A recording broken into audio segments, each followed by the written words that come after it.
You're watching Oilers Nation Everyday with Tyler Yaremchuk. Your one-stop shop for all things Oilers. We begin the show with a high cue.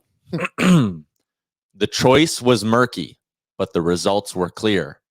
It's now Pick City. Let's get into it with the lead.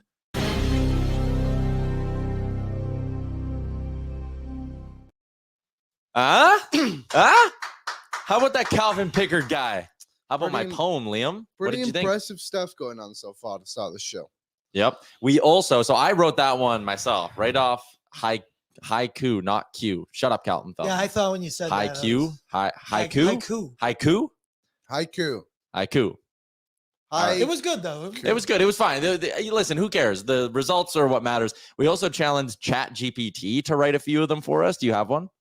I deleted them all. You deleted them all. You sent the one in the group chat. Goalie in the crease. Calvin Pickard stands his ground. Hope on ice. Released. Wow. And speaking of released, we have our pal Frank Saravalli swinging by to begin the show. He's brought to you by today. Star Mechanical. He is brought to you by Star Mechanical. It's Edmonton's #1 plumbing and heating company. You can check out more about Star Mechanical by visiting them online at starmechanical.ca. It is going to be a busy, busy day on that Star Mechanical guest line because not only do we have Frank to kick off the show, we got him. Ladies and gentlemen, we got him. Zack Kassian will finally join the show. 12:30 Mountain Time today. In 30 minutes, Zack Kassian will swing by. Also, our pal DJ Bean. DJ. Oil Men. We are Oil Men when we're with DJ. He'll swing by at 1 o'clock. Frank, last night, electric atmosphere. About last night. Yeah, about last night. We're starting the show with Calvin Pickard haikus. You have one? You have one? I'm not that smart. What is it? 575. It's a lot. We would have had to prepare you for that. I do have a degree in English, so I should have been able to get you and me both together. From birth, actually, for me. I would say I'm a master's in being English. Yeah. You're really proud of that one, so I'll let you run with it. I can't. I can't even. Frank, I loved the start or the tweet you had to go with your column. Listen, Most people didn't, just FYI. Yeah, I know. I was sitting there yesterday. I said the choice is justifiable and it makes sense. I wouldn't have had the stones to do it, but Kris Knobluach did. Well, not shocking coming from you. Thank you. But I would say most people, it's easy to say now, hey, that's it. Exactly. Right there. Like, is there a better, when did Bag Milk tweet that? This morning? After my thing? He quote tweeted your column with it. Chef's kiss. Magnifique. That can't be beat. I mean, that's it though. You can say whatever you want. This is not just anyone that they threw into the net. This isn't I know that he's been here since November, but we're talking about a 32-year-old journeyman who's never played in the Stanley Cup playoffs as a starter. He's been so insignificant both at the NHL level and the AHL level that when it came time for the playoffs in the AHL, teams would play their younger pedigreed goalie over Cal Pickard. So he's gone the last 14 years with 5 playoff games total at the pro level. And he hasn't played since April 18th. I'm not counting those 3 saves that he made at the end of the game. The Canucks barely had the puck. I think 2 of those shots came from past the red line. From Red Deer. Yeah. We are counting them in that. Yeah, we're counting them in his stats for the playoffs, but point stands. Here's the point. You are betting another magical spring from Leon Draisaitl and Connor McDavid, that magic on Cal Pickard. I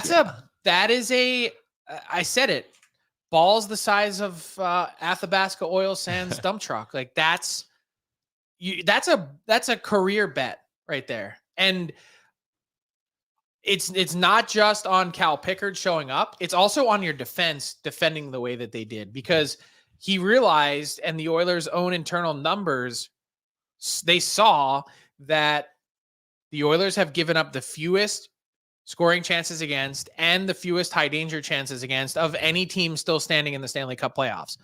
So he was saying Pickard just needs to be okay. If we just got some modicum of goaltending, then we'll be fine. And that's Isn't that exactly what last night was? Yeah. I thought it was great. And so then let's walk through it from this perspective. So the Oilers finally get some stops. Okay. You're able to get a lead for the first time since game 1. When you get a lead for the first time since game 1, you can play McDavid and Draisaitl less. They played 6.5 fewer minutes than games 2 and 3. Yeah. You can experiment with some D pairs. Yep. Darnell and Desharnais. That ended up looking pretty good. You don't feel like you're stressing the rest of your team out. There's some equilibrium that everything kind of falls back into for the Oilers. And that is the magic of actually getting decent goaltending. Last night just seemed like, excuse me, like just a great team win. Like you said, everyone was able to contribute. And you look at the last goal the Oilers scored. Like, yes, it was Draisaitl to Bouchard, but it was Evander Kane who came in heavy on Hronek to turn over the puck there. And I just thought that was cool to see as well. It's just everyone contributing. It really was a strong team effort. But I guess the ultimate question is Pickard your game 5 starter? We'll hold up, Without a Liam. doubt. That's the Sherwood Ford Giant question of the day. Well, is Frank going to be here? I want to, if you could scroll up in the chat, I wanted to give a quick shout out to Patrick Casper, who put this in there. He said, From this team Denmark. plays way more confident in front of picks. Yeah. I think that's fact. Watch last night's game. They looked more controlled. They looked more calm. And I think the reason for that is they don't feel like they have to be perfect because you had to be perfect in front of Skinner because he was so bad. Yeah. All right. Sherwood Ford Giant question for our friends out at Sherwood Ford the Giant and their fantastic service department. Frank and I were just out there because they hooked our boy, Mr. Saravalli, up with a nice Ford Mustang to get him through his travels here in Edmonton. A big shout out to Sherwood Ford the Giant. Frank, your game 5 starter. It's got to be Pickard, right? It's the Giant question, but I think it doesn't. I think it has a pretty straightforward answer. I don't even think that's the interesting question. The interesting question is probably when does Skinner get back in? Because that, I think, is the rub of all this for the Oilers. And it really sucks that you have to even kind of think this far down the line, but that's how it works in the playoffs. Is, with all due respect to how well Pickard played last night, everyone knows that his ceiling is not nearly as high as Skinner. And when it comes to trying to topple the Stars or the Avs next round, you're going to need to go back to Skinner, I think. Yeah. I don't think you can win a series with Pickard. However, and this is the point I made in my column today, you can't win a Stanley Cup in round 2, but you can definitely lose one. Yeah. And if you don't get there, it doesn't really matter. So I think game 5 is without question. It's Pickard. I think even if they lose game 5, I would depend my answer for game 6 solely on how he plays. Yeah. If you lose 2-1, you can go back. Go back to Pickard. But if not, you can always go back to Skinner, which is why some people are saying, oh, this was the obvious play. Of course, they're going to go with Pickard. Jay Woodcroft didn't go with Jack Campbell last year. Every single time went back to him. And I'm not slagging Jay Woodcroft. I'm just saying that's what 96% of the coaches in this league would have done. Go with the safe pick. Go with the guy who is going to be the future starter of the Oilers. And instead, I think they looked at it and said, I don't really like his body language. I don't think they liked his look after certain goals and then also getting the hook. And it was like, this guy's distraught. So there's what your gut's telling you. And then there's also what your head's telling you in terms of the data and how well you've defended. Yeah. What did you make of the Canucks last night? I thought the Canucks were really pedestrian. I thought they played with the puck a fair bit, but it was mostly from the outside. I think their big guns have been really not that impressive. The line that created the most was the Dakota Joshua line. And that was the same in game 1 too. Yep, but that's a departure from what they looked like in round 1. Like JT Miller was the man for the Canucks in round 1. He's been, he hasn't been bad, but he's been very average. He was frustrated yesterday. There was a play where the puck went up into the mesh and he banged his stick on the boards. He took the penalty on Leon Draisaitl, which was about as clear of an interference penalty as you can take. And he was livid going to the box. He was barking at Draisaitl. He was barking at the refs. They got under JT Miller's skin a little bit last game. It's not hard. I know. And he's a guy who He's as combustible as the Vancouver market. Exactly. Like if you get under his skin a little bit, his game gets derailed a lot. Well, it's like we said at the start of the series. Yes, Miller is going to try and shadow McDavid, defend him, whatever, but it's more likely that Miller's going to also throw off parts of his game than throw off entirely of Conor McDavid, right? And it feels like that's what happened, but I wonder if the physicality of the Oilers in the first period yesterday is something that damaged the Canucks, I guess we could say, because in the first period, they were pushing the line on some points. There was points the puck wasn't even close, and Bouchard was cross-checking guys. After every whistle, Dude, how about that one sequence from Draisaitl? He had the turnover. I think it was Miller or Besser. Yeah, it was Miller. Miller, he not only catches him, makes the great play with his stick to get the puck and force the turnover, but also absolutely smoked him in the boards at the end boards right behind the goal line. It was as good as it gets. Like that's one of those sequences you put on a highlight reel, and Leon Draisaitl has been the unquestioned best player in this series, and by a wide margin. Yeah, I think that's bang on as well. Catching up on a couple of things in the chat. Our pal Calvin Pickard is in here. Big balls, big wins. Love it from Mr. Pickard. Frank, you'll like this one. CK Pond. Can Pickard be the Nick Foles for the Oilers? The old BDN, Big Dick Nick. Correct, Frank. Correct.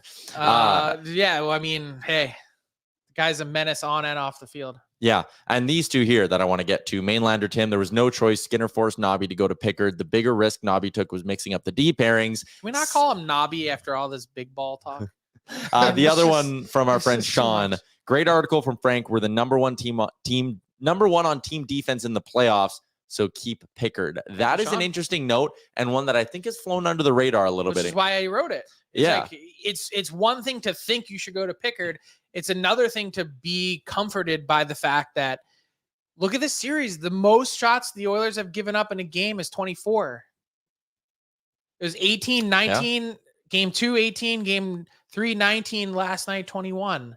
I mean, we're not talking about having him reinvent the wheel, right? Yeah. You don't need to. You're talking about 2 to 3 saves a game. That there were a couple really nice sequences from Pickard. There was a couple things that were adventures that didn't need to be, which is kind of the hallmark of his season. Yeah. And then for the most part, it was just a guy that looked confident. Oilers Snow is in. BDP. Shroom Sauce is in. He's also a PA boy. Philly special. Cal Pickard leads the rush. Little Philly. Little flying V. Cal Pickard, a little breakout. Why not? Why not? We're trying everything else. Why not? Hey, easy with the Patriots Cup there behind the scenes, Aaron. Come on. I mean, come on, man. You have like poor taste in sports teams, starting with the Atlanta Braves, then the New England Patriots. I mean, what's next? Are you also going to be a Cowboys fan? No. Let me just pick teams that win. Okay. Hey, the Braves, they hadn't won in a very, very long time, Frank. We have our Philly Braves. Didn't they just win in 2020? Yeah, but before that, it was until I was born. Till 1995. Oh, it was a horrendous wait for you. That's my lifetime. I don't know how That's you my lifetime. All right, let's keep digging through what went down in the game last night. Liam, actually, let's get to our moment of the game for our friends at Douglas Mattress. You can check them out online, douglas.ca. Order at douglas.ca/Oilersnation. Not only are you supporting a Canadian company, you're supporting a locally Edmonton-owned and operated company. Canadian made, that ensures the fastest delivery to you and highest quality mattress for you to rest your head on after a big Oilers win. I tweeted it last night. That Bouchard goal combined with my Douglas mattress, I was sleeping like a baby, and you better believe the Evan Bouchard snipe is our moment of the game. You gave some love to Evander Kane. I think that is absolutely bang on and deserved. I love the patience from Leon Draisaitl behind the net, and he finds Evan Bouchard, and Bouchard does what he does best. Walk the line, wait, patience, find your seam, and effing rip that thing, man. That was unbelievable. Unbelievable. And what I love, Frank, we talked about this on DFO Live. The Oilers didn't sit back. They didn't go, all right, let's just get to OT. You know, maybe you're a little rattled. Canucks just tied the game on a lucky goal. Nope, go push. All gas, no brakes. Draisaitl said after the game, most teams, it's just like, hey, let's play for OT. Let's sit back and let's get a reset. How many times do you see a team in that exact situation? They'll go stand behind their own net with the puck, make you come get it. I was sitting by that point, and it's neither here nor there, but the press box always clears out because everyone thinks the game is over. So there's like no one left up there. Mhm. They tie the game, and I'm like, oh, that's a shame. Everyone's gonna have to come back up here for intermission because I'm still here. And then we're sitting there. It's me and Farhan Lalji from TSN. I punched him in the arm. I said, "Bud, we ain't getting to OT." I watched the way they came out on the cycle. I was like, oh, they're like the Canucks are in big trouble here. Like they better get it together. And sure enough, you see Bouchard. I think he had a shot even before the one that ended up going in. It was like, that's how you do it. That's how you win in the playoffs, is safe as death. That whole game, safe as death. Pickard starts, change your D pairs. Cece and Nurse had been together for months. Change it up. Let's go. It was amazing, just the patience of it all. Yeah. Like, like the clock's running. It's not on your side. And I just like, okay, let's make some plays here. And like the amount of time Draisaitl had behind the net was kind of crazy. Like, that why speaks did to the they not- Canucks sitting back. Yeah, look at the way their defense is. They've just collapsed in on the net. But like, we're gonna block shots, and then JT Miller missed the block shot opportunity, and Bouchard did it. And though he has been so good in these playoffs, Bouchard, like you said, Draisaitl's been their best player. Bouchard's a close second. Like he's been better than McDavid. Look at the way For him sure. and Ekholm controlled play again, Yeah, and the fact amazing. that Ekholm last night's the first game this series that he didn't score at all. Yeah, and he got an assist on the Nuge. So Yeah. he's been played. And he huge took a roles. hit to make that play Yeah, too, it which was is what I massive. loved. And I think he was playing sick. Yeah. Yeah, his post game he sounded a little You down. think? Yeah, a little bit. Sounds like me. Yeah, you've been fighting At your least cough for a while. he talks better than you, though. Oh, okay. Digging into this Nuge goal. First off, And English isn't his first language. That is true. Ryan Nugent-Hopkins scoring a 5v5 goal is such a welcome sight for this team. I love the celebration. Dylan Holloway getting in the mix as well. He was in the mix on pretty much every Holloway was celebration. good. It's a great game. We'll talk about him in a little bit. Kulak was really good. Yeah, Kulak was good. At the beginning of that clip, though, you can see the hit Ekholm takes to make this play. Goal doesn't happen if Ekholm's not willing to sacrifice himself a little bit. Boom. Takes a hard, basically a double hit. And what Can we talk about the Pedersen route on that, by the way? Well, I mean, Should we talk he's about holding it. Pedersen? I think There's not we a lot should. to We're talk about bouncing 'cause all he's over not the doing place. I'm anything, trying to but- stay dialed in on going in chronological order, Liam. Well, Pedersen was on the ice. I want to Dude, talk. this is the playoffs. There is no order.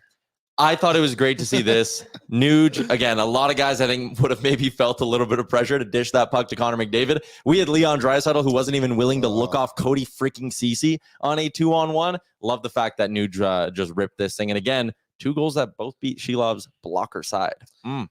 Yeah, the others had a few chances on 2-on-1s, didn't they? And every time they opted to pass it besides this one time, and they ripped it right by Nuge. But it was vintage Nuge, low blocker shot.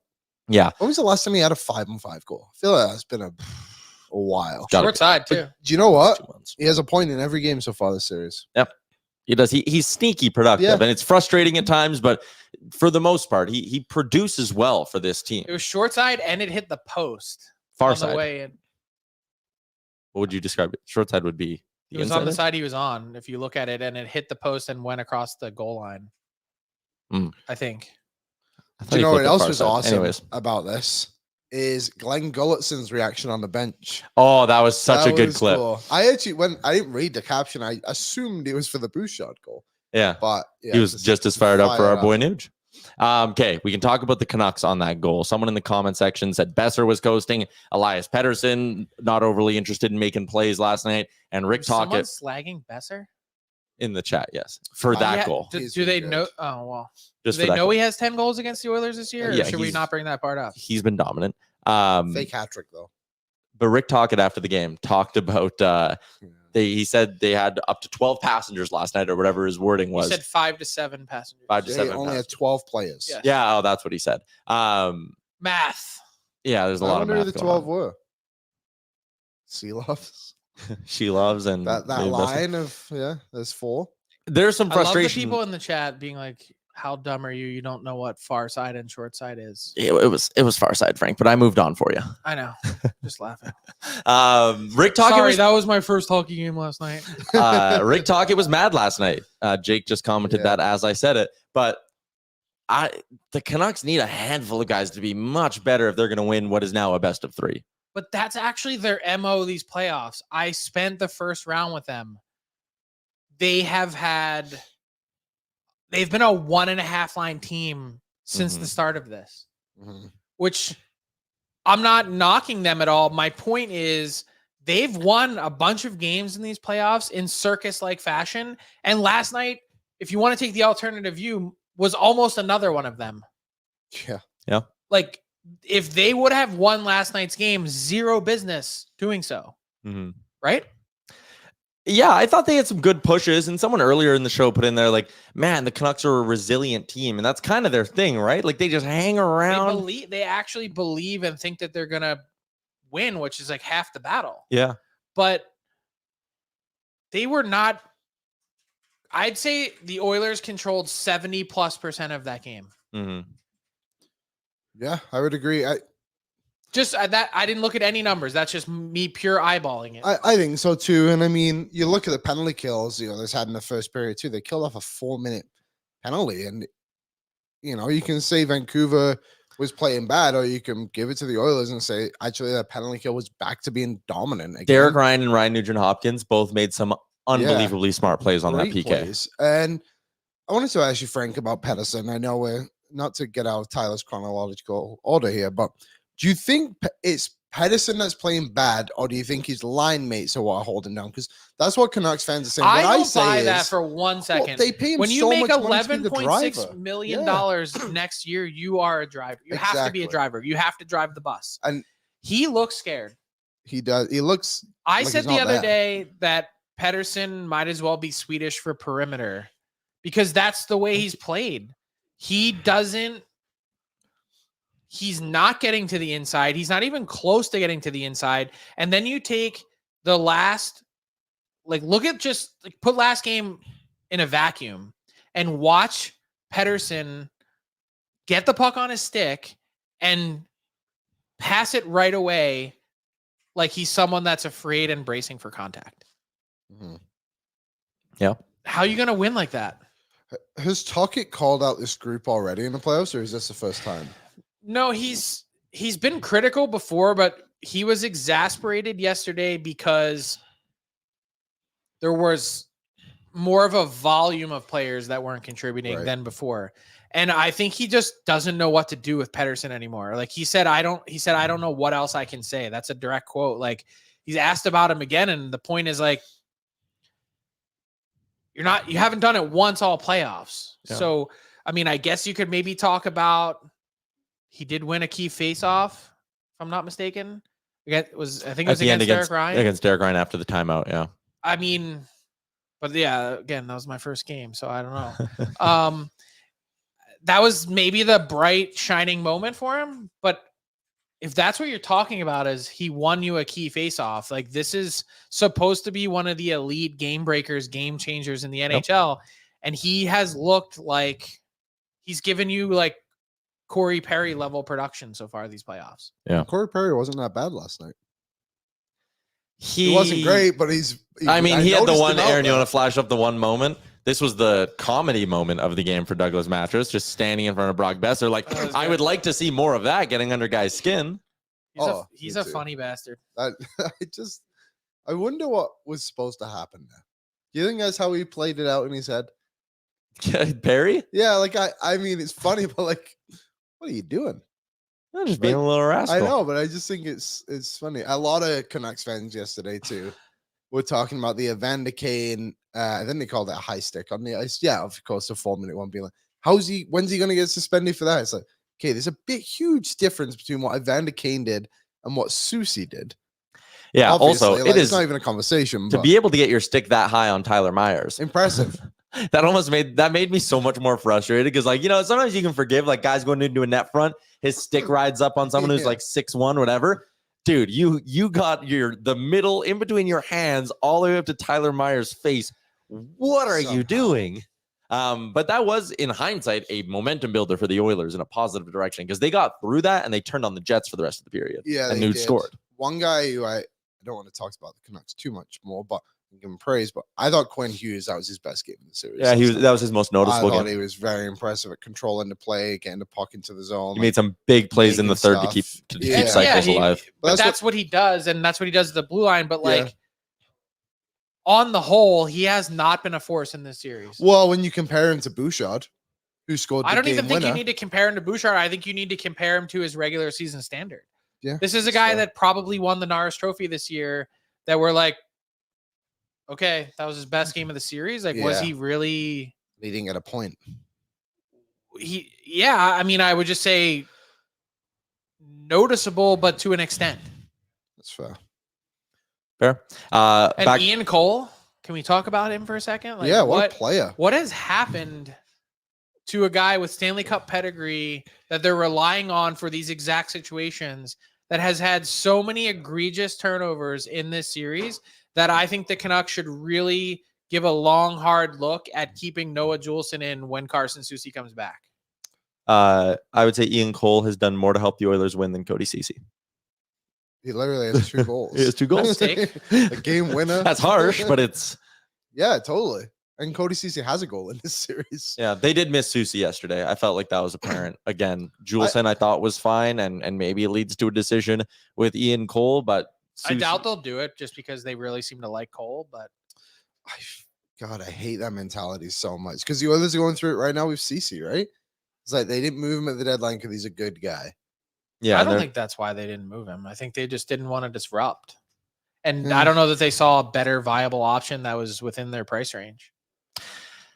Oh man, that play CC made yesterday where he just stared at the puck at the On an blue Ian line. Cole, it was an Ian Cole hand pass. Yeah, I and would he have just- thought, though, when you think back to earlier in the season, that we're in a spot now where Kulak is likely to stay and CC is likely to go. It probably would have been the exact opposite. Yeah, because you had the built-in just go from we talked about this a ton during the regular season. Check down Kulak, Broberg, save yourself $2 million. Without blinking. And now Yeah. it's like, whoa, we could do something different now. Kulak's been awesome in these playoffs, and he's been awesome in every playoff as an Oiler. Last night was, I think, his best game of the series. He Yeah. made some really smart plays. He was just aware and he was in good spots all night. And can we talk about Vinny Desharnais, third most minutes on the Oilers blue line? He played really? more than Darnell Nurse in that hockey game. I know some of it he got caught on a couple of long shifts, which is why that 2-minute shift. yeah, he had a 2-minute shift, which is what pushed him up ahead of Darnell Nurse because I think it was Such even a an shift. interesting pair.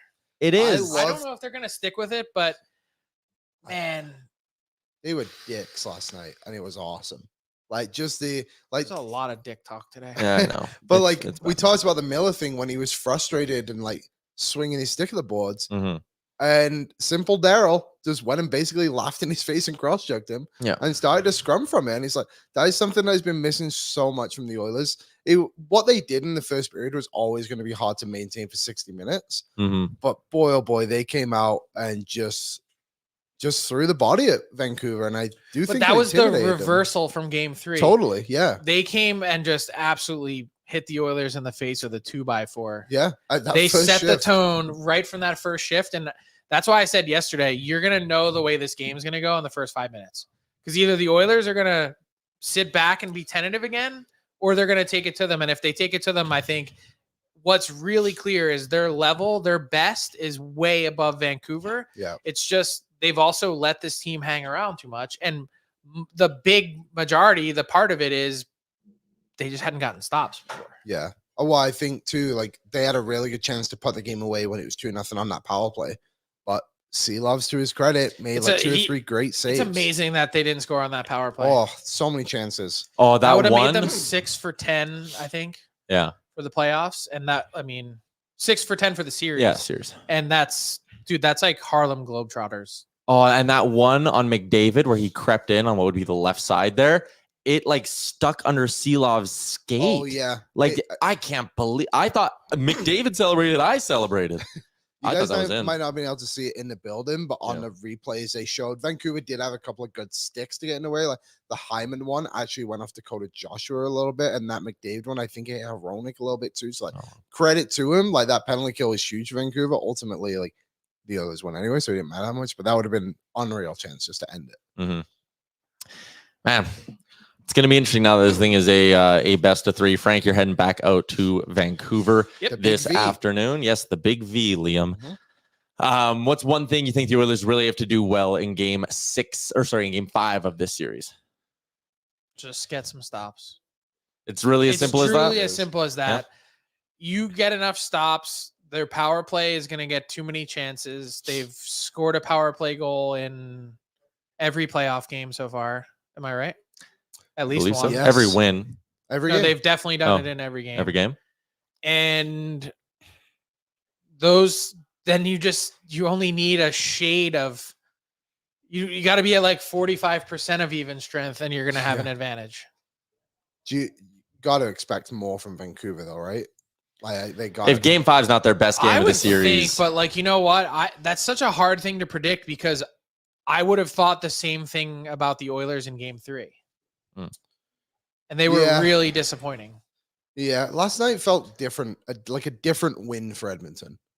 Like it felt like we've kind of spoke about, like the entire team contributed to this win. Yep. From goaltending all the way up to everyone. Like the fourth line, I thought a decent game again. Like you said, on the penalty numbers kill, weren't good, Derek Ryan. but They were fine. I thought they were good. the eye test, they were good. Yeah, Numbers, they were awful. fourth line, they They had were like 13%. yeah. 13%. Well, so there was a shift in the first period, their first shift of the game, where Zach tweeted out the numbers last night. Right. Yes. he did. Knobloch put him out there, and it like zapped out any momentum the Oilers had. Yaremchuk made a really bad play, a bad turnover in the offensive zone. The play went back the other way, and the Oilers basically didn't grab back momentum for like 6 minutes because then Maybe I Nurse do took the remember that. penalty. But then I thought they were really good in the second and third. Yeah. But I think their numbers got caved hard in the first, if I'm remembering correctly. Before I go, this dude Patrick Casper, he's all over it today. From Denmark. Is he? Utah via Denmark, I believe. Yeah. Okay. By the way, Utah's new president was at the game last night. Oh, really? Chris Armstrong. I didn't know they were like presidents. So I don't know if you can pull that back up again. Oh, yeah, Patrick. yeah. He but- wanted to know if Demko plays, even if he's Went healthy. past it. Down. One more. There you go. Sorry. It's a great question. Mhm. And now it starts to get really interesting for Van, right? Because the update that I have is Demko has started to take shots. He's not yet ramped it up to 100%. Not going to play in Game 5, but Game 6 Saturday night, I think is still on the table, which is like, That'd be crazy if he it'd returned. be crazy if they did it, only because Seelovs has shown no signs of cracking. He has Mhm. been their best. He's player. been good. So, but when your season's on the line, potentially if the Oilers win Game 5, do you trot out one of the 3 or 5 best goalies in hockey? When you put it like that, you probably want to, but also the other side of it is, do you trot out a goalie that hasn't played in however long and is also still probably hurt, right? Like, there's no way he'd be 100%. He's probably like 90, 95. I mean, who knows? Oh, Who knows? That's speculative. Yeah. Yeah, who knows? All right. Well, Frank, safe travels. Appreciate you hopping on a Yeah. couple of times this week. Always a pleasure. Thanks for buying me lunch today. Oh, what'd you get? Tim's. We got Tim's. Tim's, what'd you get? I got a mocha and I got a breakfast sandwich. Ooh, I always get the farmer's wrap. Mm. No sausage, no egg, extra sausage. Thanks, dog. Smell like a farmer. Okay. Thank you. Frank Cervalli I'm on the always following Star this weekend. Mechanical guest line. Check them out online, starmechanical.ca, Edmonton's #1 plumbing and heating company. And it has been that way for 20 years. Residential, commercial, 24/7 emergency service. They got you covered. The YouTube chat today on the show, everything is buzzing right now. How many people are up? Like 1,300. God damn. People are fired up. 895 on the YouTube right now. Hit the like What I button. will say, obviously in the playoffs and during busy times of the year, we get Yeah. more people come. We're here every day at noon. Not every day. Saturdays and Sundays we get the day. We off. do take weekends off. Yeah, Sunday. Oilersnation every day, Monday to Friday. Sometimes on the weekends when we're on the road, and we'll do it twice. Yeah. That's the slow. Thanks, Liam. You get pregame on the All weekend. right, chat's buzzing. Wait, can I just want to go through the comments because I see my little preview window down at the bottom here. Lance Kane, it's Cassian time. Calvin Pickard, Cassian, all caps. Cass, all caps. Everyone's fired up for this one, so let's bring him in. Former Edmonton Oiler, Zack Kassian joins us on the show. Zach, how's it going, man? Good, guys. Thanks for having me. I appreciate it. Yeah, fired up to have you on. And I was very fired up in the building before games 3 and 4 because they had you doing the whole intro at Rogers Place, the like spoken word essay. That was unbelievable. How much fun did you have being back in Edmonton for some playoff hockey? Honestly, it was pretty special. Obviously, you play in Edmonton, you're kind of worried about playing. You're not so much worried about all the extracurriculars, but to get off the plane and see the support and kind of soak it all in and see kind of that different side of the game and kind of do it in a relaxed environment was a lot of fun. Something I'll always remember. It was pretty cool. And again, like the Oilers fans, man, Can you swear on the show? I don't even know if you can swear on the show, but they're crazy. Yes, whatever you want. We don't care. Yeah, they're fucking nuts, and it's fun to be a part of. And honestly, I wasn't lying. The players feed off that for sure. Yeah, and there were a lot of moments in your playoff career as an Oiler that stand out when we think about that. There was even a moment last night. Matthias Janmark got a shorthanded breakaway, and he came in and tried to go forehand backhand. I turned to Jay, and I was like, I was getting Zack Kassian 2017 second round San Jose flashbacks. When you think about playoff hockey in Edmonton, what's kind of your peak moment? What's the number one thing that stands out to you? I got to think if you're thinking personally, I think you got to go back to the San Jose series where there was a couple big body checks and I got that big goal. But from a team standpoint, I think just making the playoffs. It was a long drought, and to be able to finally break it and come out for warm up, I think from a team standpoint, I remember walking out of the tunnel. We were playing San Jose game 1 at home, and we came out for warm up, and the place was packed. The glass was shaking. You could barely hear anybody next to you, and everyone was kind of looking at each other like, "Holy shit, this is the real deal." And they must have been really missing it. Yeah, I remember that. Like you walk into the building and you're right. Like the lower bowl was 95% full for warm up. Like that's insane. You don't get that in another market. No, I know that for a fact. And I know all the players appreciated it, but still to this day, like you get goosebumps talking about it. And I think you go to those other Canadian teams, it's not nearly as passionate as Edmonton. Obviously, Toronto, half of them are down getting drinks, eating food until the 5-minute mark and is into the first or second period. So it just shows again how passionate Edmonton is about hockey and how much they love the Oilers. Sorry, I got one more and then I'll go to you. But a bunch of people in the chat have brought this up. For people who haven't had a chance to go to the game yet, the Oilers have a tattoo stand set up on the main concourse for people to get tatted. And Mac wants to know, can you show us the Oilers tattoo you got in Rogers Place? Of course, bud. Of course. Let's get it right in there. Where is it? You see it? Oh, there it is. Oh, there it is. That oil drop. Beautiful.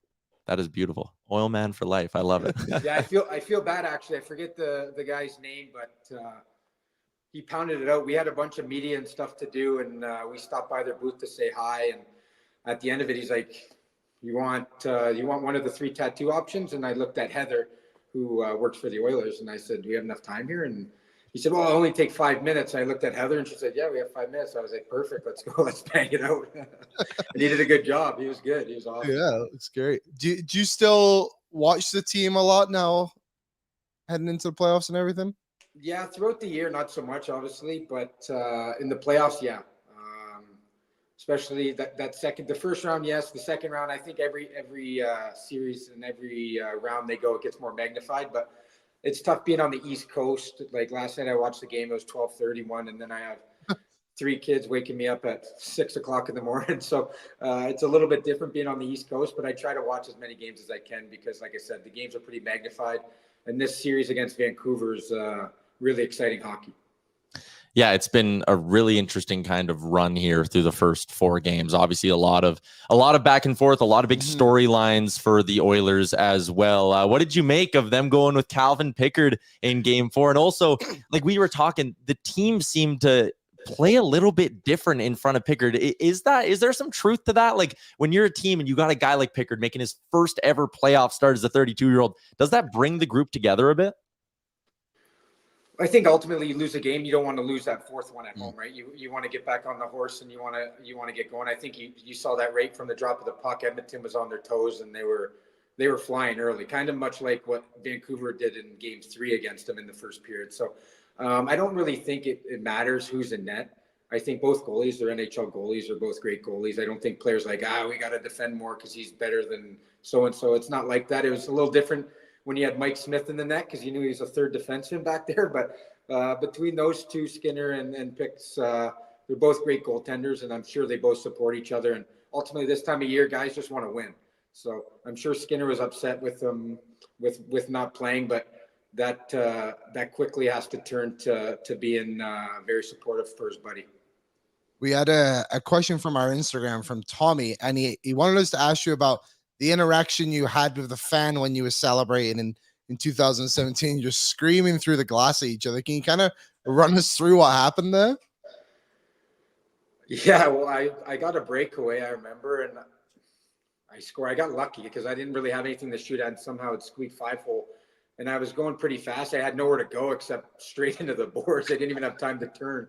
And I just remember he stood up. He had his beer in his hand, and he's celebrating. And I kind of blacked out, and I was just screaming. He was screaming. We were looking at each other right dead in the eyes. But it was a pretty cool experience. I didn't really think anything of it. And then I did a signing at Harley-Davidson in Edmonton, and I got to meet the guy, which was pretty cool. He brought the picture, and he was a great guy. But it was a cool experience. But during the moment, I didn't really think anything of it. But it's gotten a lot of attention. I bet he has. Yeah, himself. That is an amazing picture. It really is a great photo. All timer. Circling back to this year's iteration of the Oilers, and maybe a question that you'll be able to pull from your time with the team. Leon Draisaitl, man, he takes it to a totally different level in the playoffs. We make a ton of content about playoff Draisaitl. The numbers shoot up. Incredible. He looks more physically engaged in the playoffs. He feels like a different player to some extent. From your experience, what is it about the playoffs that just brings out the best in this guy? And do you maybe notice it when you're playing next to him, like, oh shit, Leon's in a mode today? Well, yeah, you guys, you're not wrong with what you're saying. He's a horse out there. I think through an 82-game season with the travel, he's a big guy.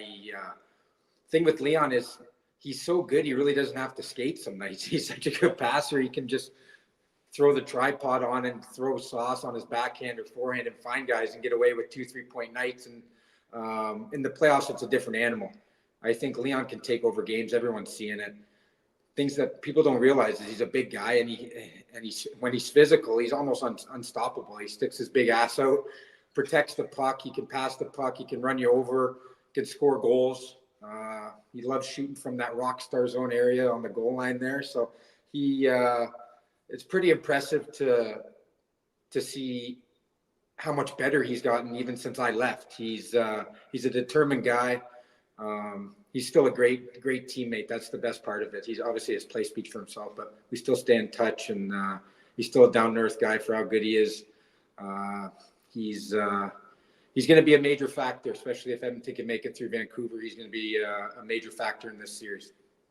That kind of ties in nicely to my next question. But I mean, you were obviously in Oilers for a really long time, and you were there in that first playoff run, the return from the decade of darkness. When we look back at those highlights, it's like, holy shit, that's a baby-faced Connor McDavid. Yeah, that is a baby-faced Leon Draisaitl, even the guy with the beard going. But what I'm curious about is the off-ice stuff with this group. How did the team as a whole, and maybe even from a leadership perspective with guys like Nurse and Draisaitl and McDavid, how did they change and evolve from that first playoff run in 2017 to that run to the Western Conference Finals you were a part of in 2022?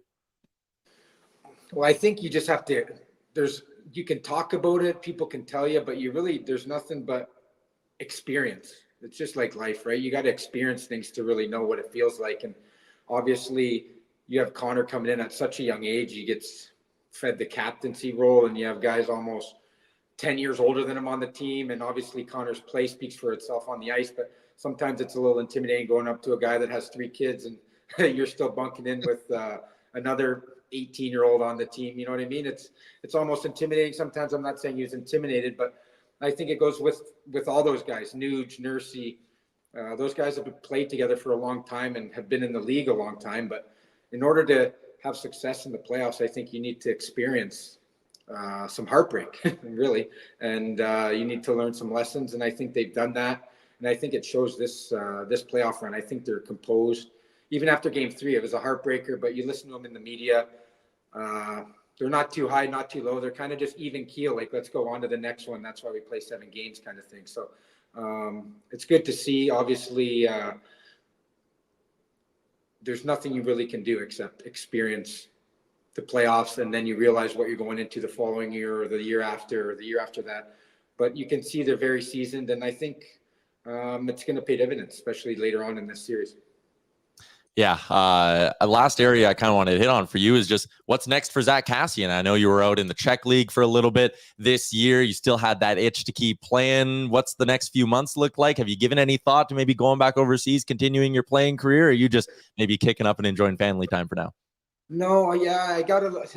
No, I'm definitely not playing again. I think it's weird. You retire and then you sit around for 2 weeks and your body feels great and it's nice to kind of relax, but then you start to get the itch. And then that Czech league kind of proposed itself, and I thought, why not? You know, I've always wanted to go play in Europe and see what it was like, but obviously it wasn't the right fit. I had to move away from my family, and obviously my style isn't quite like the European style over there. So it was a cool experience. I'm happy I did it, but definitely not going to be going over there again. I think it's officially time to call it quits and look into maybe something else to do with hockey and get involved in the hockey world other than playing. Obviously, in an ideal world, you'd like to play for as long as you can, but unfortunately, things happen where you can't. And I'm looking forward to the next chapter. Hopefully, it's in hockey. I feel like I've been given such a good opportunity, so blessed to play in the league. I feel like I'd be falling short if I kind of didn't give my knowledge to other people and get back to the hockey world after what they did for me. So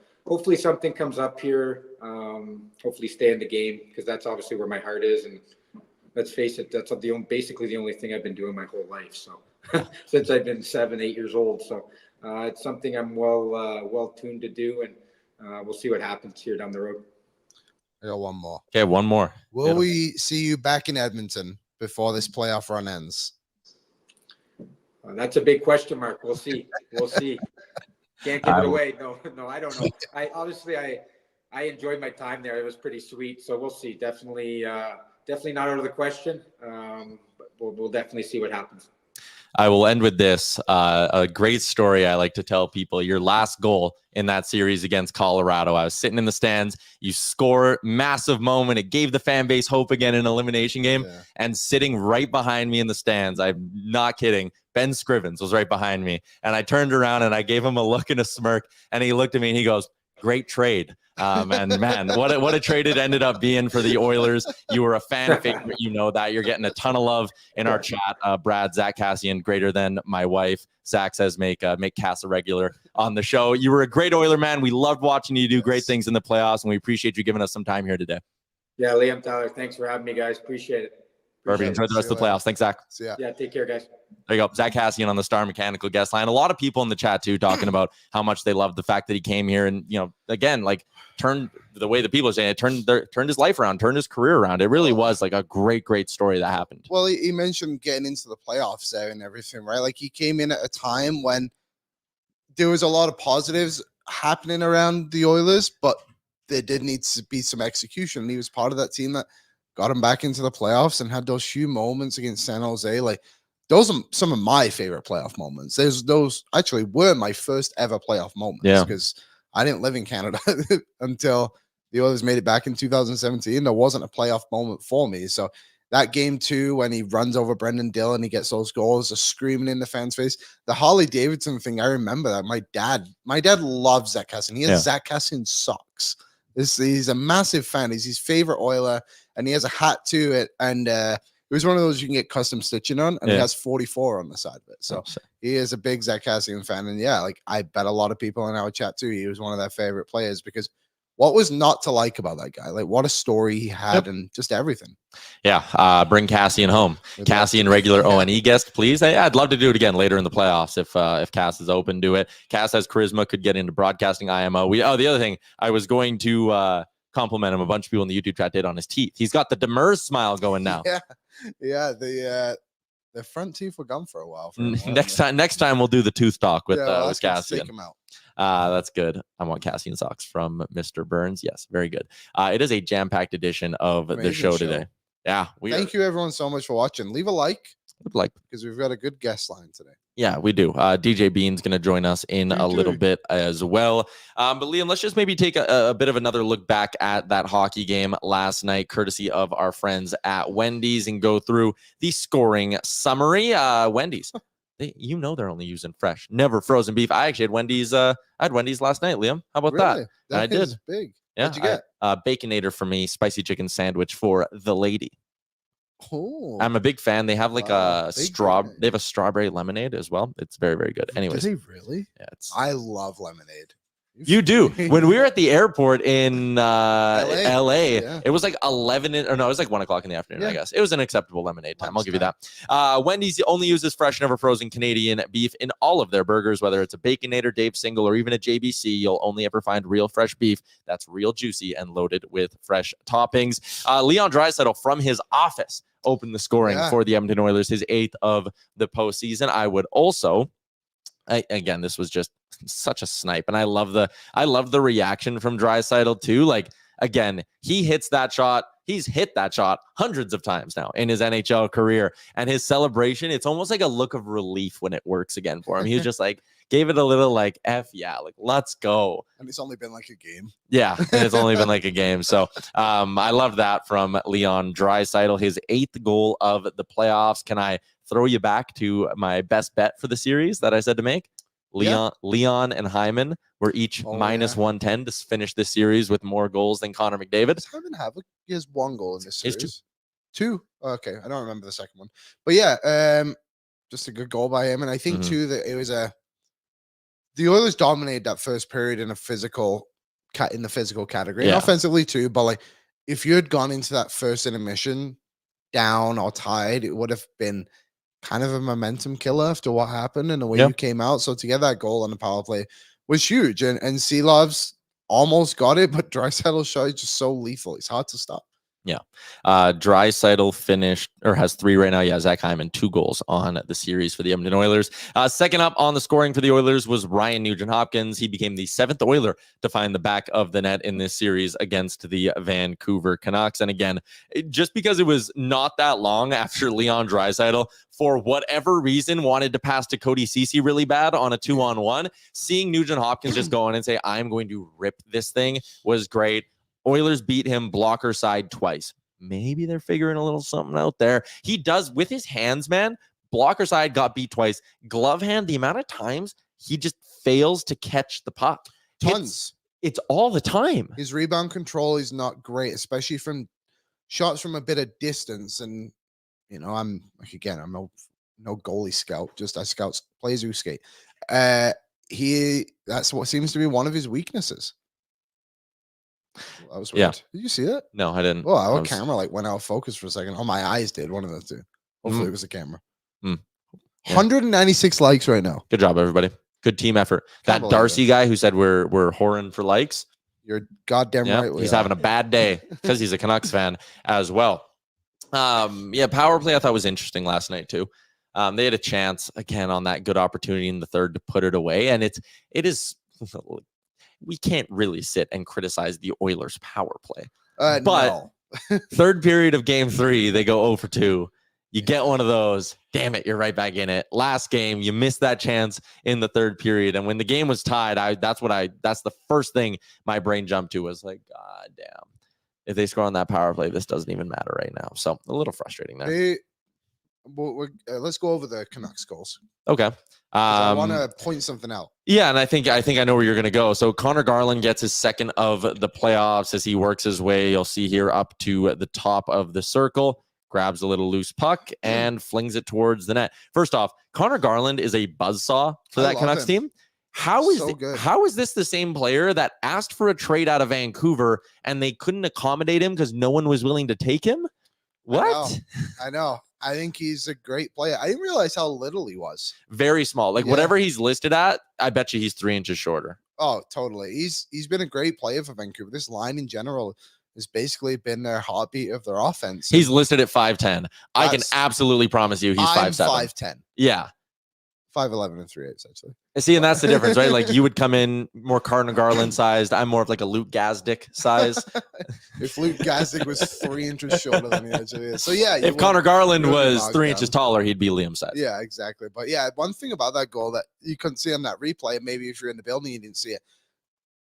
Pickard had that puck.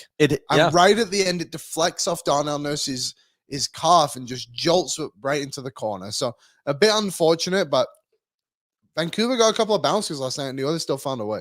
Yeah, because the second goal as well, the Dakota Joshua one that tied the game. Like, Right off again, the skate. if you want the positive or Canucks side of this, like if the Oilers scored this goal, what I would say is, hell yeah, go to the net, create chaos, put pucks to dangerous areas, good things happen, right?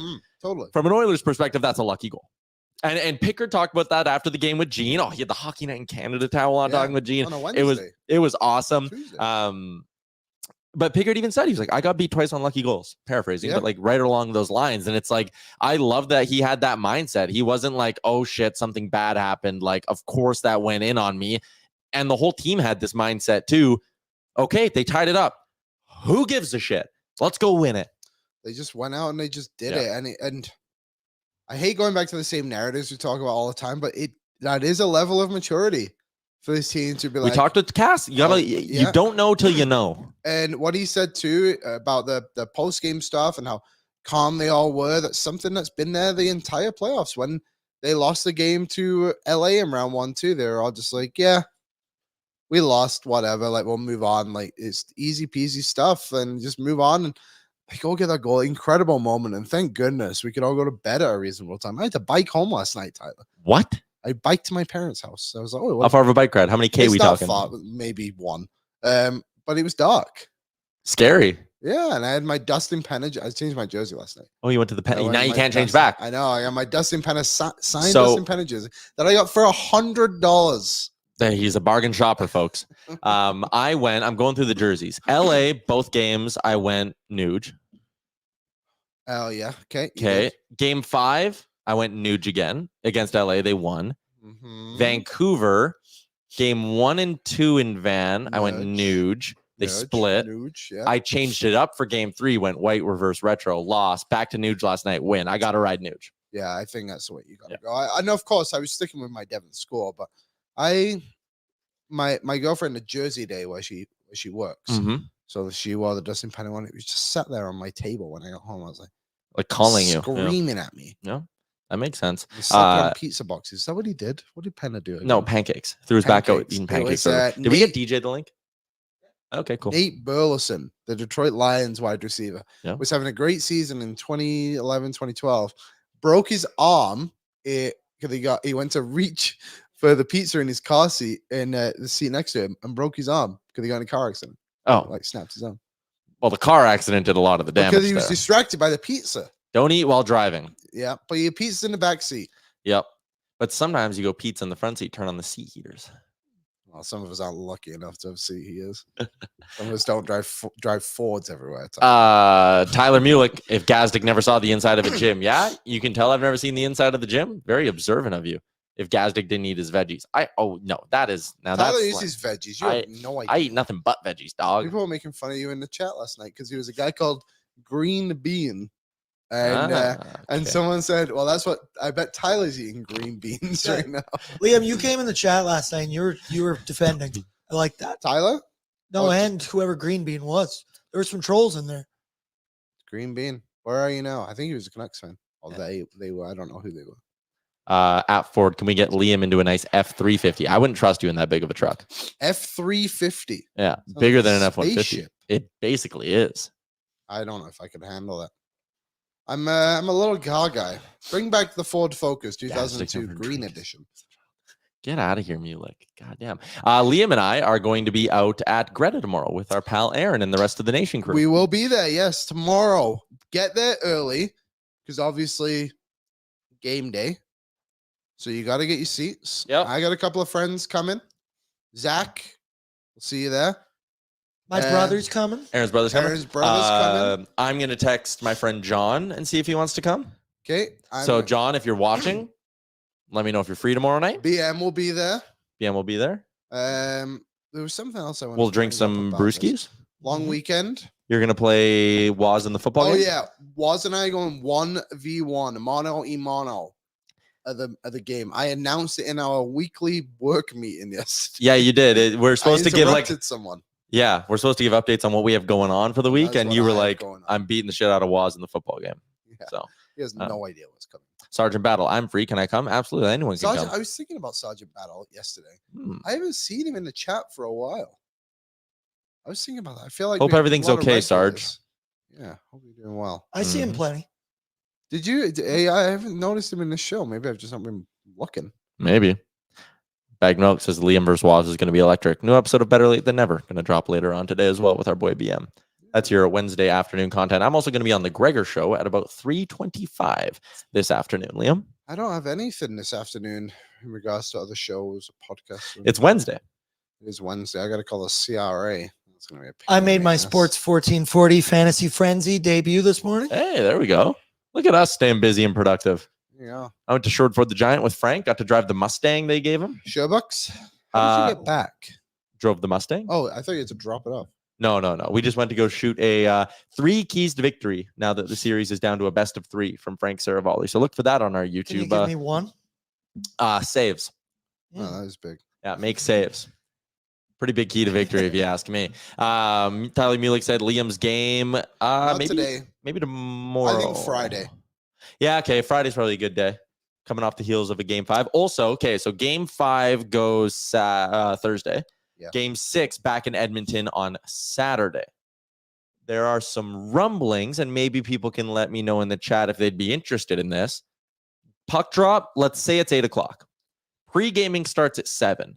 I know it's not a road game, it's a home game, but should we maybe do pre-gaming live from Greta? Because if we do pre-gaming at Greta, Frank Saravalli's free, which means we could do a Q&A live in person at Greta with Frank Saravalli. See, I know you're teasing this, being like, oh, should we do this? Should we not? They already put a post out saying it's going on. Okay, so if you're free Saturday at 6:30, swing by Greta, and it's your chance to ask Frank Saravalli anything you want. And it won't be recorded. It won't be streamed. 101. It'll be one-on-one, which means his answers honestly might get a little bit spicy, which I Well, like. you heard him on this show. He's a little bit crazier than you think. Tyler Mulick, can we ask the questions? Yes. Like you come and you ask the questions. And he might give you, I don't know. Don't want to speculate too much, but like you said, like, might give you a little bit more insight.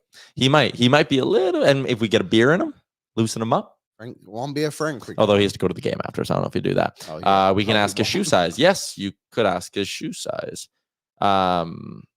Mason's speculating on when puck drop would be. I mean, we'll cross that bridge when we get there. But all we need to know, all you need to know is that on Saturday, there will be a Q&A with Frank Saravalli live at Greta, and then it'll lead into pre-gaming with Boardsy, all of that fun stuff from our party spot, downtown Greta. So be there or be square. Saturday night, where else would you rather be? I guess in the building, but besides that. At the game. Other than that, not bad. Imagine you went farming this weekend. But you'll be there Saturday. will you not be? 6 p.m. We'll see. Liam, it's game 6 of a second round series. Yeah, I know. Yeah. I'm very aware what it Duty is. calls. But I'm Duty farming. calls. Why is that so bad? Why can't is everyone knows if you're gonna plant veggies, you got to get them in before May long. Before May long is over. I gotta plant my veggies, Tyler. Yeah, Like in your backyard or legit No, I'm farm? going to the farm. Oh, don't look at me like that. A man that eats vegetables at 2 o'clock in the morning, and you're giving me that look about planting them. Hey, someone's got to plant them. Someone's got to eat them. That's why we're the dynamic duo.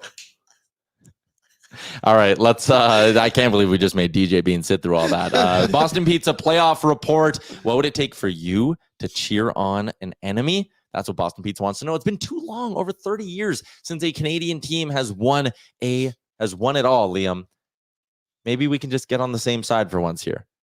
Hey, Canucks fans, when we finish this thing off, maybe you can just hop on the Oil bandwagon. I don't know. DJ Bean joins us. He is a proud Oil man. DJ, what was going through your head last night as Evan Bouchard fired that one home to give the Oil the win? Not a drop of worry. That's what was going through my head. I figured, okay, here's where it ends. It's not going to overtime. I'm not worried. Haven't been worried for a second about this series. Why would I start now? Oh, look, Evan Bouchard scored. Seems like something he would do. Easy peasy. Fair enough. I mean, I was like yelling and doing then having a meltdown. Yeah. Vancouver scores, ties the game. I am instantly filled with fear. I am not as confident and as calm as you. I live my life in a constant state of fear. But as soon as the puck drop after the goal, the Oilers seem to just have this mindset of like, oh yeah, no, we're going to win this thing. Like, don't worry about it. Like the way they came out and attacked in that final 80 seconds or whatever it was very impressive.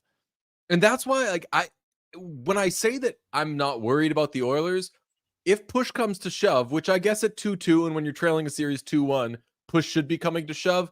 If they decide they're going to win because they're better, even like last night in a game that ends up being really close, it might have been one of you guys who tweeted out all the how each line and pairing did and everything. Like outside of the fourth line for the Oilers, and of course the Nurse pairing, everybody else won their matchups. Like the Oilers are the better team, and Shelov's has been a godsend. Like I don't know about my fellow Oilers fans' thoughts on this, but immense respect for that player because he has been this year's version of Earmuff's Aiden Hill, where you're like, where the hell did that come from? What's this? Why is this happening now?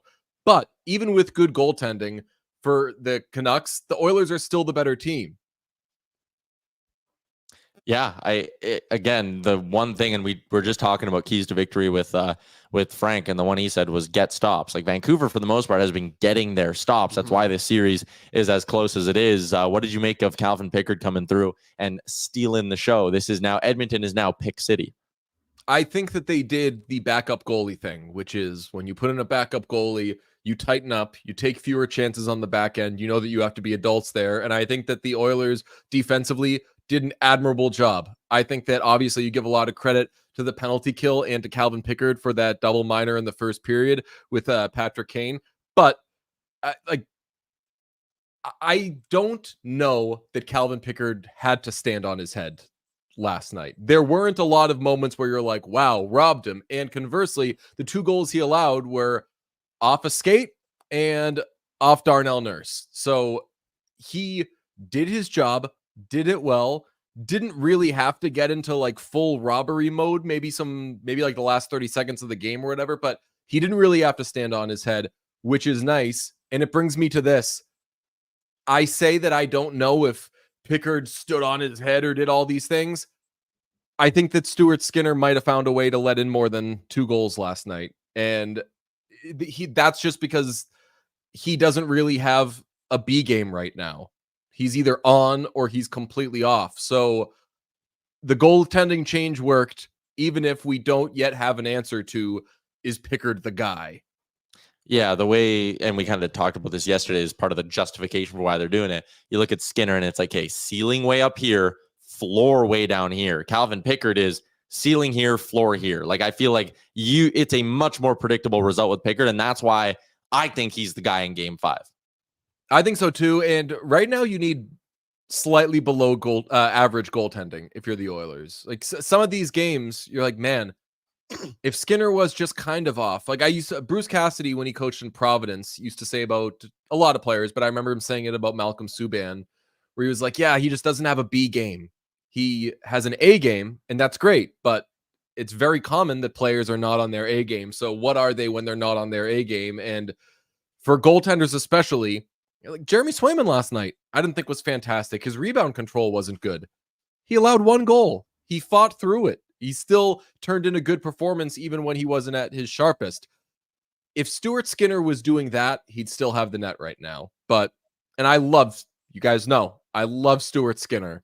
Yeah. But when he hasn't had it this postseason, which has been most of this series, he hasn't had it at all. So I will take the average to below average result from Pickard, knowing that it's the NHL playoffs. And for some stupid reason, backup goalies can look great. They can look amazing. Who's to say that Pickard doesn't turn in to the next Shelovs or the next Aiden Hill and bench way above his weight class? We don't know that. Stick with Pickard for now.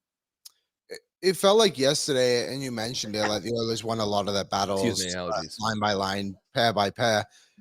But it was just a general team performance. Is there anyone that really stood out to you besides like the obvious stars that played well? Anybody that, I mean, I'm happy for Dylan Holloway. And I think that like that can be, I know like long-term we're thinking with him and like everything is life or death. Like what is he going to be? What is the team doing to him and everything? If he's a representative second line wing, I'm pretty happy as an Oilers fan. Like, aren't you? And I'm saying not like they're forcing him into second line wing duty because they have to split up McDavid and Draisaitl, but like they're splitting up McDavid and Draisaitl because they feel without Adam Henrique, they can get away with it. That's a good little feather in Dylan Holloway's cap last night. I know that Knobluach spoke somewhat glowingly of him. Yeah, I wonder if Henrique is available and can play tomorrow night in Vancouver, what do you do? Because I want Dylan Holloway to stay there. And Knobluach said after the game, paraphrasing a bit, but like he was like, after what I saw, why wouldn't I give Dylan more opportunity? So I think Holloway stays on that second line, regardless of Henrique. Do you go? I mean, Warren Fogle played a team low yesterday. He was their least used forward. Wait a minute. Okay. What if they make Adam Henrique their third line center and put Fogle and McLeod on the wings, and then Perry can go down the fourth line or sit in the stands, whatever? No way. No, I can't take Perry out after that Besser thing last night. That was funny. It was the greatest thing I've ever seen in my life. It was just absolutely the weirdest behavior. I've never seen anything like that. Like, we were trying to compare it to 2011 when the Bruins and Canucks were shoving their hands inside each other's mouths, being like, "What? Are you gonna bite my hand?" Like, just standing and saying, like, "I am not going to cross-check you, but also there's no penalty for holding my stick." So, or for me holding my own stick, I mean. Fantastic behavior. And then you got Kane in the background that isn't sure what's going on. So that's perfect. Yeah, Kane actually does look relatively unengaged in that whole thing. He's just standing there gazing around. But yeah, man, I mean, I want more of that from Corey Perry, and we haven't been getting it. His only memories so far as an Oiler in the playoffs are dumb penalties. Like, I love that shit. Get under Brock Besser's skin a little bit. Or not get under his skin, get in his head a little bit and have him be like, what the hell is this guy doing? Try to piss him off. Maybe he pops you, takes a penalty. Like, I need more of the rat Corey Perry than we've been getting so far in these playoffs. That's where my frustration comes from with him. Yeah, but I think that he can do it more. And it works better when you're ahead in a series. I think that the desperation rat stuff usually leads to a lot more penalties. But if I was talking about the Panthers and how they've been able to kind of beat the Bruins at historically their own game, which is like, have the Marchand type, or now it's have the Sam Bennett type, and he's getting away with stuff and he's cheap shotting you and all these things. That's easier to do, and it's easier to be on the upper hand of that when you're winning and when you have the better roster, because the other team's frustration just grows exponentially. And as the Oilers, I assume, take a 3-2 series lead, and as the Canucks are trying to get back in it, I think that maybe that's when you'll see more of, like, Corey Perry's the guy that kind of pushes the head down as they keep trying to come up for air. That would be great. It would be great. If they win, I know Game 6 in Edmonton on a Saturday night, that place will be absolutely on fire. I want them so desperately to win that hockey game tomorrow night and have the Canucks on the ropes for a Game 6 in downtown Edmonton. What do you want to see from the Oil when it comes to Game 5? What are some preemptive keys to victory for the boys? I mean, was it too cheap to say draw some penalties? Because we had Thomas Drance from The Athletic on today, and he said it and then clarified, like, I am not joking. He speculated, I loved this.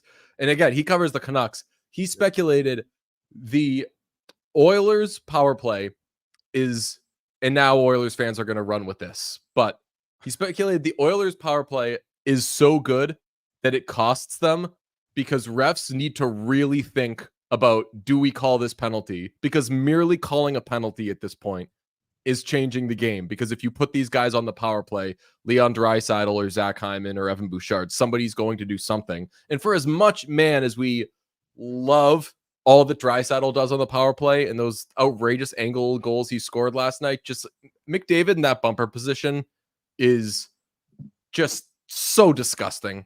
Incredible. So the easy one would be get on the power play. Yeah.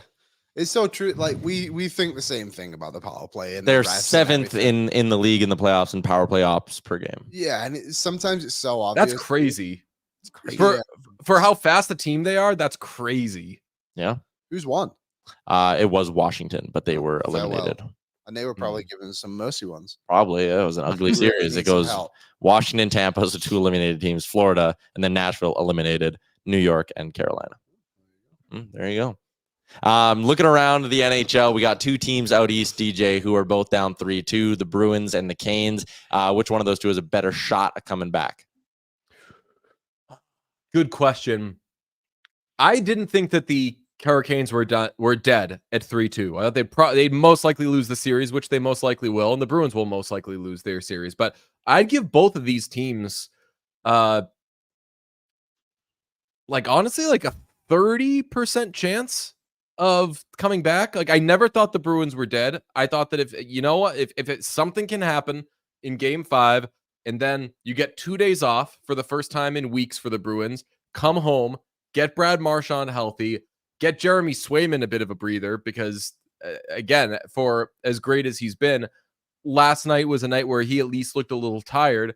Who knows? There's yet to be. I know that some of these games have been kind of lopsided score-wise, but there hasn't really been a game where from the jump, one team just runs the other one over. Who's to say that in Boston, the Bruins don't come out, get the first goal, et cetera, force a Game 7. And then on the other hand, the Hurricanes roster is too good to just kind of roll over and die. People were getting way carried away when it was 3-0. Rangers were the better team in Game 1 for sure. The next two games, it was even, with maybe the Hurricanes being a little better at points. So I don't think that either of these teams are dead. It's stupid, but I don't think either of these teams are dead. Yeah. I'd love a whole whackload of Game 7s, just not one between the Oilers and Canucks. At least not. No, that's good. It's going 6. Man, like it's really not a bit the I'm not worried thing. It's going 6. We're fine. They're getting saves now. Honestly, by the way, I'm wearing. I don't know if I've shown this yet. But, oh my god, that is unbelievable. That is a 1 of 1 made by me because I'm such a goddamn loser. But yeah, that's Daniel Plainview and his son and partner HW. Wow, Aaron nailed it. Are you guys there? There will be blood, guys. Have we discussed this? Are you guys there will be blood, guys? I'm not. Aaron, you clearly are. Me and my partner HW. Oh, it's the best. My son and my partner. Oh, dude, it's a movie about oil men. I've actually never seen it. Yeah, hey, you can review it on your Letterboxd. I can review on my Letterboxd now. That's great. Liam, if you watch your Letterboxd review, will be the most fired up thing you'll ever write. You'd be like, I want to either screw people out of oil or watch an Oilers game right now, and nothing else will suffice. I seriously, before the playoffs every year, I watch There Will Be Blood to get myself fired up for the Oilers. That is. I might have to watch tonight. I mean, it's a long weekend. Yeah, coming up. It's so good. Farm on Saturday. You'll have time. Going to Greta now. I can go home after the Oilers game and watch this movie.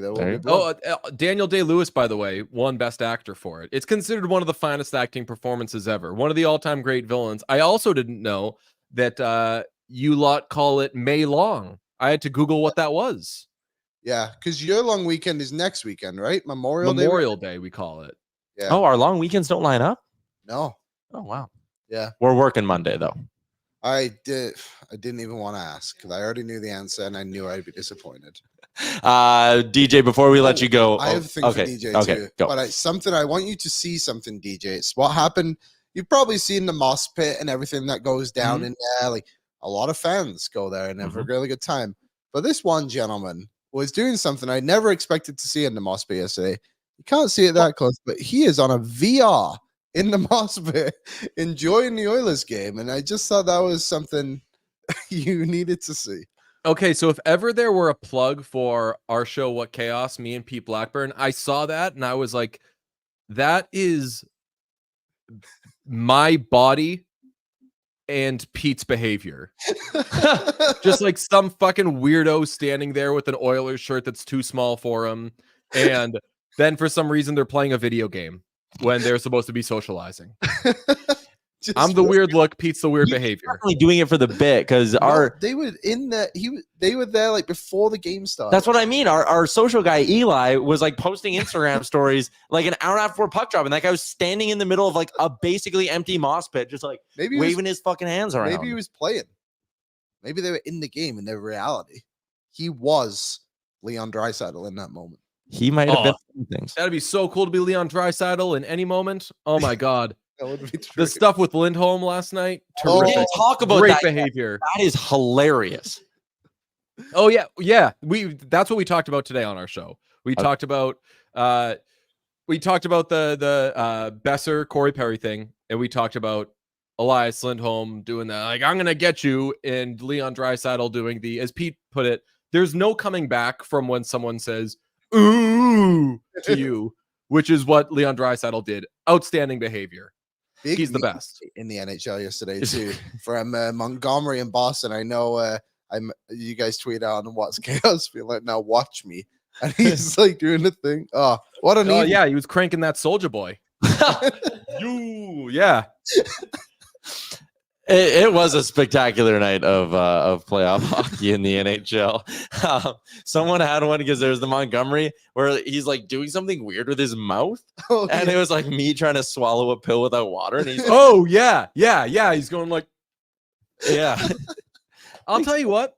So Jim Montgomery's in a tight spot because if you're the Bruins coach, you're not allowed to be mean to the players or yell at them because that's why Bruce Cassidy got fired.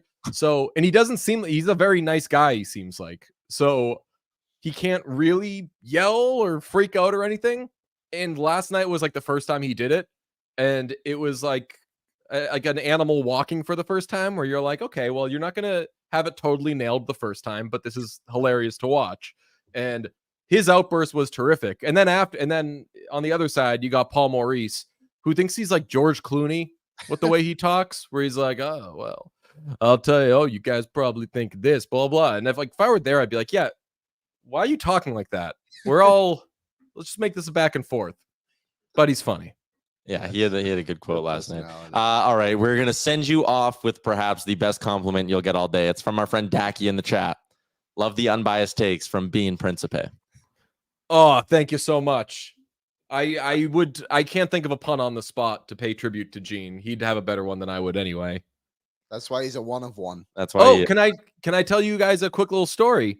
Yes. I was walking around the streets of Boston last week, going to a Boston Celtics game, and I see a young gentleman walking down the street. We lock eyes, we smile, we say, "Hey, it's been a while." It's a guy called Jake DeBrusk. Hadn't seen him in forever. And he was like, "Hey, how's it going?" And I was like, "Oh, man, like series, blah, blah, blah." And then like 10 seconds into the conversation, I was like, why am I talking about this? Buddy, I love the Oilers. And your dad is the coolest fucking guy in the world. And I was like, if there's anything you take from this interaction, don't make it, "Oh, how you doing?" Don't make it any of this. Don't make it, "Saw DJ, hadn't seen him in a while." Make it, the streets are talking. And they think Louis is the baddest dude on the planet because he is.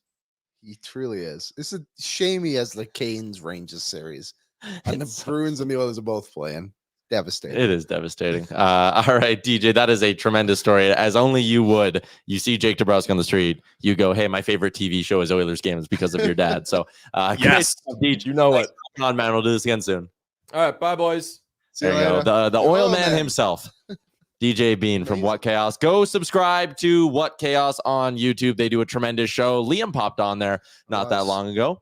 It was awesome. My favorite part was how DJ just was all about the Oilers still. And Pete was trying to be like a bit neutral, but DJ's like, "No, the Oilers are the best. And I don't care what Vancouver are gonna do." I loved when he goes, "It's not a bit. I'm not worried." Yeah. Like, fucking No, right. He kept saying Oilers in 5 after they lost that game 1 on that show. It was awesome. It was great. I know my favorite DJ tweet so far is Oilers in 4.5. Yes. That killed me, man. I was like, wait, if they blow them out in game 5 and they're up, I was like, yeah, it could be Oilers in 4.5 in a way. He convinced me. All right, let's wrap up the show with a little bit of talk for our friends at Betway. With Betway, you can get a free bet up to $200 if your first bet loses. Simply place a bet with no minimum amount required, and if the bet loses, you will get a refund up to $200. You can then use that money to bet on your favorite sports. This offer only available outside of Ontario. How do you sign up? Simple. Create a new account with the QR code on your screen and place your wager today. Liam, tonight, the Colorado Avalanche facing elimination against the Dallas Stars. Do they do it? Do they do the do? No. It's Colorado. they're cooked. It's over. As Vince Carter once said. Over. It's over. Who's getting his jersey retired by the Nets before the Raptors? Despicable, but either way, That drives me insanely. disrespectful. Yep. But I think Colorado's done. Unfortunately, like everything that's happened with Nichushkin, Drouin's not played a ton, right? Is he even back yet? No. Did he come back? Whatever it is. Or whatever it is. They don't have enough right now, unfortunately for them. I love watching McKinnon and all those guys, but I just think Dallas is going to be too much to handle. And Orange is playing really well. And actually, Gorgiev is playing well. To his credit, he's having a good playoffs. Good bounce back. But Dallas minus 150. He is back Oh, now. yes. Okay. Minus 150 on the money line are the Dallas Stars. Oh, this Rope evening. Hints is out, though. No Rupe. No Rupe. But Chris Tanev is good to go. So there you go. Tomorrow in the NHL, Rangers Canes elimination game, Oilers Canucks game 5. Guess the line. What do you think the Oilers are out on the money line to open up at Betway? They were minus 210 in game 4. I'm going to say minus 170 because they are on the road. And I think it was around that in games 1 and 2. Minus 150. Minus 150. Decent price. Tomorrow might be a heavy oil I think night. that's respectable to Vancouver as well. They are a good team, folks. We start with Frank Saravalli. We go to Zack Kassian. We then go to DJ Bean. I would call that hitting for the cycle in terms of quality guess. Today was an incredible show. Thank you to all our guests. Thank you to everyone that listened and commented too. We wouldn't had get these guests if it wasn't for you, the people, and you for texting them and getting them on the show. I'd love to get Cass on again. Anyways, that's a wrap on today's edition of Oilers Nation Everyday from the Sports Closet Studio. Another shout out to our friends at Sherwood Ford the Giant as well. Tomorrow, Sherwood Power Sports and Marine Keys to victory and more on a Sherwood Ford Giant game day edition of the program. That is a wrap. Everybody enjoy your Wednesday. We'll chat again tomorrow on Noon Mountain. Thank you for watching Oilers Nation Every Day. Hit the subscribe button to never miss a show. And for more, visit OilersNation.com.